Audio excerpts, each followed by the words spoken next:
ચેતનાની શિખરયાત્રાનો અનુવાદ. અગોચર સૃષ્ટિનો મહાન પ્રવાસી સાધનાખંડ પ્રથમ. લેખક શ્રદ્ધેય ડૉક્ટર પ્રણવ પંડ્યા. ઓડિયો 19. બલિહારી ગુરુ આપની. નિસર્ગના ખોળામાં ઉછરી રહેલ ગ્રામ્ય જીવનની વાત જ નિરાળી હોય છે. ભગવાન આદિત્ય નારાયણ પૂર્વમાં ડોકિયું કરે તે પહેલાં ઘંટીની ઘરેરાટી અનાજ દળતી સ્ત્રીઓના સુરીલા કંઠમાંથી પ્રસ્ફુટિત થતા જાગને જાદવા કૃષ્ણ ગોવાળિયા તુજ વિના ધૈનુમાં કોણ જાશે. એ જાગને જાદવા જેવા પ્રભાતિયા ગમાણના ખીલે બાંધેલી ગાય ભાંભરતા જ ગામની શેરીનું આંખ ચોળી આળસ મરડી ઝબકી ઉઠવું મનને આહ્લાદક બનાવી દે છે. ખેતરે જવા ઉતાવળ કરતો ખેડૂત હળ જોડી ખેતર ભણી દોડ લગાવતા તેના પગરવથી સોડ તાણી ટૂટીવાળી સૂતેલી સીમ સળવળી જાગી જાય છે. પળ બે પળ વહી જાય ત્યાં તો દિવાકર ડોકિયું કરતા ગ્રામ્ય જીવન ધબકી ઉઠે છે. એ દિવસે પણ કંઈક આવા જ દ્રશ્ય જોવા મળતા હતા. આકાશમાં ટમટમતા તારલાનો ઉજાસ હવે ધીરે ધીરે આછો થઈ રહ્યો હતો. અંધાર પછોડો ઓડી સૂતેલી વ્રજની ધરતીનો ચહેરો હવે સ્પષ્ટ દેખાવા લાગ્યો હતો. વિહંગ વૃંદોના કલરવથી વૃક્ષ વેલીઓ ગુંજી ઉઠ્યા. પૂર્વના દ્વાર ખુલ્યા. નિસર્ગે ઉટકીને સ્વચ્છ બનાવેલી નીલવર્ણા આકાશમાં સુરભી છવાઈ ગઈ. રથારૂઢ સૂર્યદેવતાના આગમનની ઘડીઓ ગણાઈ રહી હતી. એ સમયે બાળ શ્રીરામ પોતાની પૂજાની ઓરડીમાં આસન પાથરી પૂજા પાઠનો આરંભ કરવા જઈ રહ્યા હતા. અપવિત્ર પવિત્રો વા સર્વાવસ્થામ ગતો પીવા મંત્ર બોલવાની સાથે જ સવારની સાધનાનો સંધ્યા પૂજનનો ક્રમ શરૂ થયો. રાત્રિનો છેલ્લો પહર પૂરો થઈ ગયો હતો. જો કે તે પહેલાં પણ તેમની માત્ર 7-8 વર્ષની ઉંમર હશે ત્યારથી જ તેઓ સવારે વહેલા ઉઠી જતા અને નિત્યનો દૈનિક ક્રમ પતાવી નાહી ધોઈ ધ્યાનનો ક્રમ શરૂ કરી દેતા. યજ્ઞોપવિત તથા મંત્ર દીક્ષા લીધા પછી આ દૈનિક ધાર્મિક કર્મ સાથે સંધ્યા અને ગાયત્રી મંત્રની 5 માળાનો ક્રમ પણ જોડાયો. તેમને મહામના માલવીયાજીએ મંત્ર દીક્ષા આપતી વખતે વિધિ વિધાન સમજાવી દીધા હતા. સાથે સાથે એ પણ સમજાવી દીધું કે સંધ્યા પૂજન બંને સમય થવું જોઈએ. એ માર્ગદર્શનના સંધ્યાના ઉપક્રમની સાથે સ્થળ અને સમયના નિર્દેશનો પણ સમાવેશ હતો. તેમને માલવીયજી દ્વારા કહેવામાં આવેલ શબ્દો હંમેશા યાદ રહેતા અને કેટલાક મહિનાના અભ્યાસ પછી સ્વભાવનું એક અંગ બની ગયા. આપણા ધર્મશાસ્ત્રોએ સંધ્યા માટે જે સ્થળોને શ્રેષ્ઠ ગણાવ્યા છે તેમાં પવિત્ર તીર્થ સ્થળો, નદીનો તટ, કૂવા પાસે, પવિત્ર જળાશય, પર્વતની ગુફાઓ યા શિખર, બાગ બગીચાની એકાંત જગ્યા, મંદિર યા પોતાના ઘરનો એક શાંત ખૂણો. શ્રીરામ પહેલા ગામની બહાર આવેલ શિવ મંદિરમાં બેસી સંધ્યા પૂજન કરી લેતા, પરંતુ પંડિત રૂપકિશોર શર્માજીના સ્વર્ગવાસ પછી તેઓ ઘરમાં જ બેસવા લાગ્યા. વિશાળ હવેલીના એક ઓરડા પર પસંદગીનો કળશ ઢોળી પૂજા સ્થળ બનાવી લીધું. આ ઓરડાનો દરવાજો પૂર્વ દિશામાં ખુલતો. દરવાજાની બહાર હવેલીની વચ્ચોવચ્ચ તુલસીનો ક્યારો આવેલો હતો. એટલે સંધ્યા માટે બેસે ત્યારે સ્વાભાવિક રીતે જ તેમનું મોઢું પૂર્વ દિશા તરફ રહેતું. જ્યારે સૂર્યનારાયણને અર્ઘ્ય આપવાનો થતો ત્યારે તેઓ બહાર આવી જતા અને તુલસી ક્યારા પાસે ઊભા રહી સૂર્યનારાયણને પ્રણામ કરી એ રીતે અર્ઘ્ય આપતા કે પાણીનું એક ટીપું પણ જમીન પર ન પડતા તુલસીના ક્યારામાં જ પડે. તેઓ જ્યારે મંદિરમાં બેસી સંધ્યા પૂજન કરતા હતા ત્યારે તેમને અર્ઘ્ય આપવા માટે ઉઠીને ક્યાંય પણ જવું ન પડતું. તેઓ જે જગ્યા બેસતા ત્યાં સામે જ ધાતુનું એક વાસણ રાખી દેતા અને પૂર્વ દિશામાં મોઢું રાખી ઊભા થઈ સૂર્ય દેવતાને જળ ચડાવતા. તાઈજીના કહેવાથી તેમણે ઘરમાં જ સાધના શરૂ કરી. તેના પરિણામ સ્વરૂપે તેમને અર્ઘ્ય આપવા માટે બહાર જવું જરૂરી બની ગયું. પૂજા પાઠ માટે જે સાવચેતીપૂર્વક સ્થળની પસંદગી કરવામાં આવી એવી જ સાવચેતીપૂર્વક પૂજાપાઠ માટે સમયની પણ પસંદગી કરવામાં આવી. તેને સંપૂર્ણ રીતે નિભાવવાનો પ્રયત્ન કર્યો. સવારની સંધ્યાનો ક્રમ અને પૂજાપાઠ સોનેરી સૂર્યનારાયણના દર્શન થાય તે પહેલાં જ શરૂ થઈ જવા જોઈએ અને સાંજની સંધ્યાનો ક્રમ સૂર્યાસ્ત થાય તે પહેલાં શરૂ કરી દેવો જોઈએ. આ નિયમનું તેઓ બરાબર પાલન કરતા. શ્રીરામ વહેલી સવારે 4 વાગે ઉઠી જતા અને શૌચ ક્રિયા વગેરે દૈનિક કર્મમાંથી નિવૃત્ત થઈ નાહી ધોઈ સંધ્યા પૂજન અને સાધના કરવા પોતાના ઓરડામાં ચાલ્યા જતા અને તેની પાછળ એકાદ કલાક લગાડતા. હવેલીના આંગણામાં આવેલ કૂવામાંથી ડોલ દોરડા વડે જાતે જ પાણી ખેંચી લેતા. હવેલીની છતની નીચે લટકાવી રાખેલ કાચની હાંડીમાંથી નીકળતા પ્રકાશથી આંગણામાં અજવાળું પથરાયેલું રહેતું, જેથી કોઈ મુશ્કેલી પડતી ન હતી.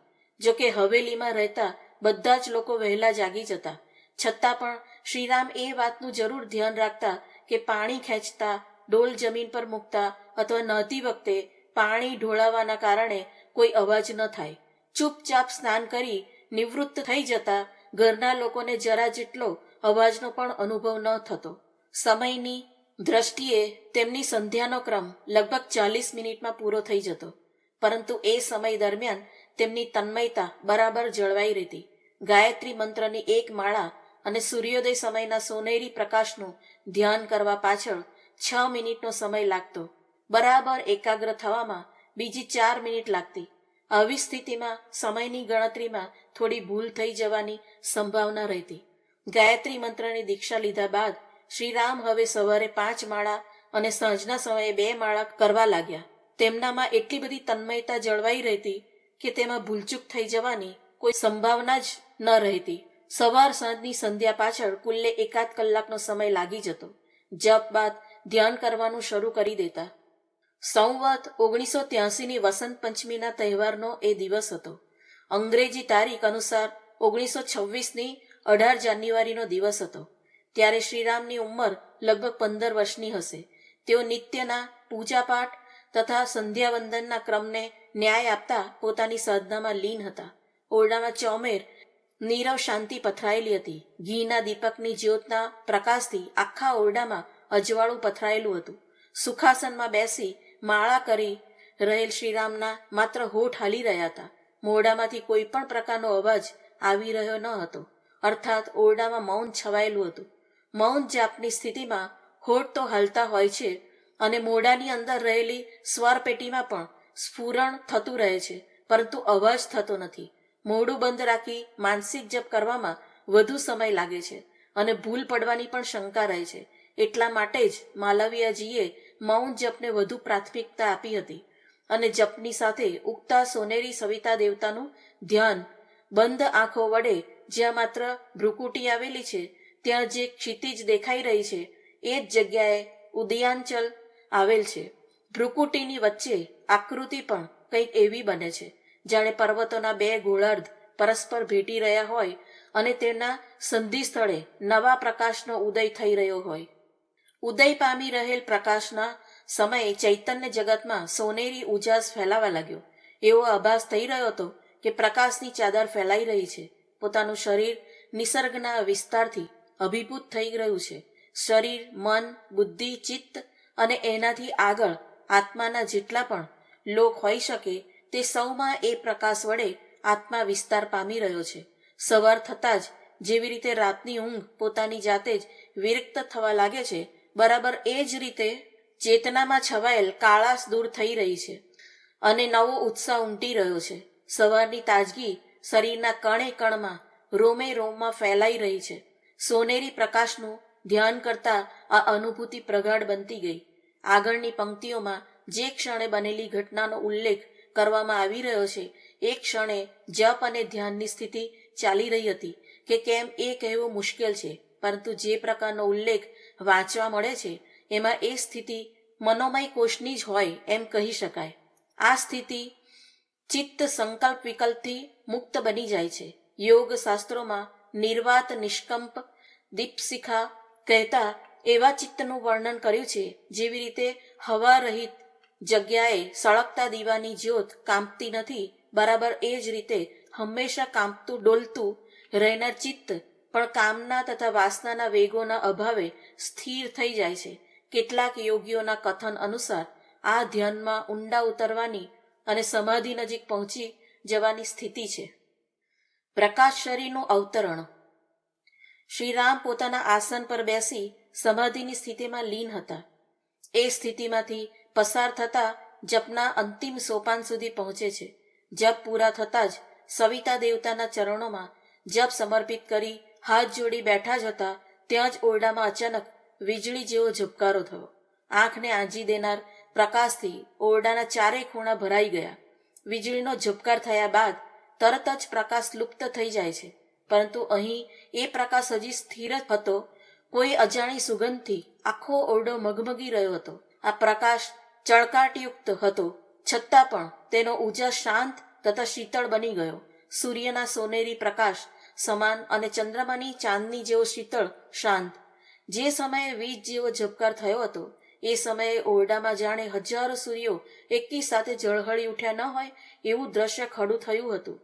આંખને આંજી દેનાર પ્રકાશ જ્યારે સ્થિર થઈ ગયો ત્યારે એ ઓરડામાં પ્રકાશ વચ્ચે સૌમ્ય ચહેરાવાળી આકૃતિ ઉપસી આવી.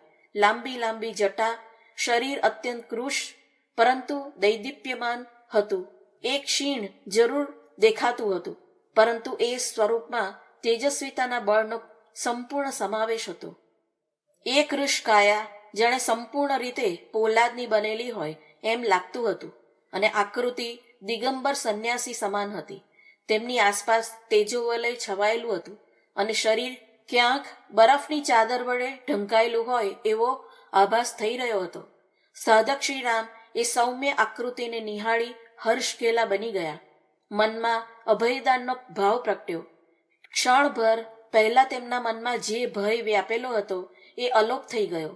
એ દેદીપ્યમાન આકૃતિને નિહાળી તેમના મનમાં આનંદ તથા ઉમંગનો મહાસાગર ઘૂંઘવવા લાગ્યો. મનમાં ઈચ્છા જાગી કે ઉઠીને એ દિવ્ય આત્માને પ્રણામ કરી લે. સંધ્યા પૂજનનો ક્રમ પૂરો થયા બાદ હજી પ્રદક્ષિણાનો ક્રમ બાકી હતો, જેથી તેમણે ઉઠવાનો પ્રયત્ન કર્યો. તેઓ તેવું ન કરી શક્યા. એ દિવ્ય મૂર્તિએ શ્રીરામના મનમાં ઉદ્ભવી રહેલ ભાવને વાંચી લીધા અને ત્યાં જ બેસી રહેવા ઈશારો કર્યો. શ્રીરામ પોતાની જગ્યાએ બેઠા બેઠા એ દિવ્ય જાજવલ્યમાન આકૃતિને પ્રેમપૂર્વક પવિત્ર ભાવથી નિહાળતા રહ્યા, જાણે સવિતા દેવતા કોઈ ઋષિ સ્વરૂપે પ્રગટ થયા ન હોય એવો આભાસ થઈ રહ્યો હતો. પેલી આકૃતિ ધીરે ધીરે નજીક આવી, પરંતુ એવું જરા પણ ન લાગ્યું કે તે થોડાક ડગલા આગળ માંડી અને નજીક આવી હોય. એક ક્ષણે એવું જણાઈ રહ્યું હતું કે જાણે એ અંતર આપોઆપ ઘટી રહ્યું હોય. બેઠા બેઠા જ હાથ આગળ કરી ચરણ સ્પર્શ કરી લીધા, પરંતુ ચરણ સ્પર્શની કોઈ જરૂરિયાત જ ન ઉદ્ભવી. પોતાનું માથું આપોઆપ તેમના ચરણોમાં ઝૂકી ગયું. એ દિવ્ય આકૃતિએ પોતાનો એક હાથ આશીર્વાદની મુદ્રામાં શ્રીરામના માથા પર મૂકી દીધો. એ સ્પર્શથી શ્રીરામનું આખું શરીર ઝણઝણી ઉઠ્યું કે જેનું શબ્દોમાં વર્ણન કરવું મુશ્કેલ છે. મનીષીઓએ આ પ્રકારની અનુભૂતિઓને હજારો પ્રકારે કહેવાનો પ્રયત્ન કર્યો છે અને એ પ્રયત્ન કર્યા પછી તેઓ થાકીને ચૂપ થઈ ગયા. ઉપનિષદોએ તેને આ શબ્દોમાં આ ભાવમાં વ્યક્ત કર્યો છે કે જે કાન સાંભળે છે તે બોલતા નથી અને જે બોલે છે મોઢું તે સાંભળતું નથી. કબીરજીએ તેને ગુંગે કેરી સરકરા કહી ગાયું છે. સ્વાદમાં આવે છે પણ તે કહેવો વ્યક્ત કરવો મુશ્કેલ છે.